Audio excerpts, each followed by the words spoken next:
So that was the first half of the course, and now the second half, students worked in groups, picked on projects that they wanted to work on, and the projects were open-ended. So they met regularly with the instructor because these were projects that had socioeconomic implications.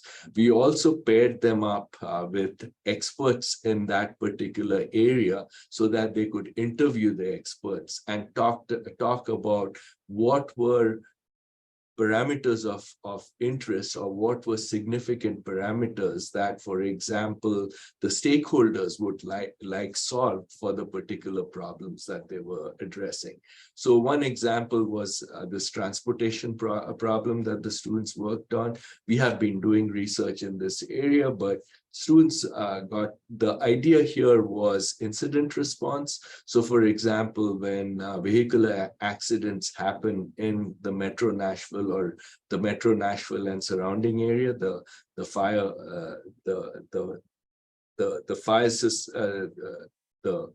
the fire group responds to it. They have a number of, in serious cases, they would use their fire engines, but in most cases, they have ambulances that they then drive to the site, either treat the people who are injured right there if the injury is minor, but in most cases, they transport them back to a hospital. And the whole idea is you want to minimize the response time, which is you get there as fast as you can and then drive back as fast as you can.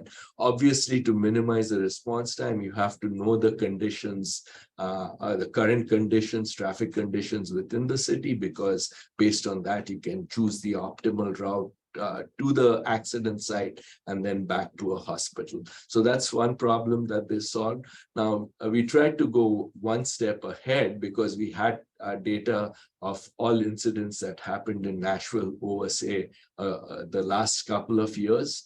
And so what we did was we got the students to build a predictive algorithm using deep learning methods where they could look at this history and therefore try and predict at a particular period of time where the next accident was more likely and at what time. And the idea was that then the fire system would then position their vehicles at different places at different times of the day so that they could respond to these incidents. So that was an example of one project. On the other hand, another example was an energy project. Here again, they were working with real data from buildings at Vanderbilt University.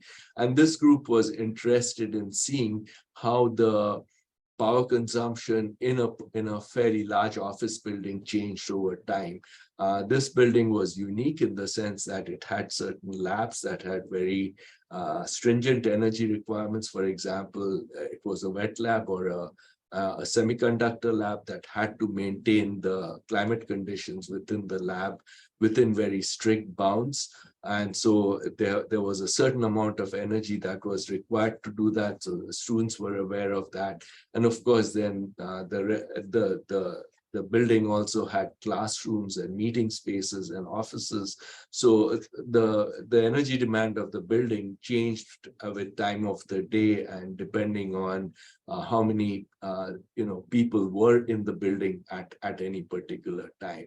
So by following the power consumption and having an understanding of the occupancy of the building, the students built a model of power consumption of the energy usage in the building and use that to say predict energy usage for the future, say over the next 12 hours or the next 24 hours.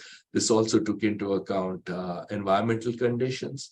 And as a result, what you could do is you could then change the settings of your HVAC system so as to optimize energy usage or energy consumption of the building.